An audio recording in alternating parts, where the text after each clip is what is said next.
noqday safarkii uu maalintii hobyo la aadahay safarkani wuxuu ahaa safar barakaysan runtii ilaahayna barakeeyay waxyaabo badan oo la filayn baa dhacay waxaa dhacay shacabka Soomaaliyeed ee meesha loo tagay arrimo naga qarsoonaan haddaan wadan inta joogno iyo haddaan dibadda joognaba shacabka Soomaaliyeed wuxuu muujiyay in uu doonayo dawlad laba kelimo ay soo celin jireen odayada ismadii iyo salaadiintii iyo boqoradii iyo qolad kasta oo u tagno isinkiisa u hadlayay laba kelimo ayaa common ka ah ayakon ku heshiino madaxweyne waxaan doonaynaa dawlad xoogan iyo qaran midaysan labadaas kelimo common bay ahayd meel kasta oo tagno dawlad xoogan iyo qaran midaysan macnaheeduna waad fahmaysiin dawlad xoogan waxa waa central government oo xoogan weeye macnaheedu ma aha dawlad weak ah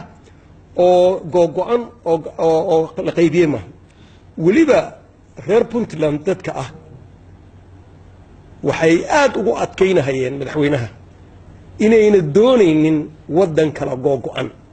in ayna doonaynin wadan la qaybiyay in ayna doonaynin dawlad daciif ah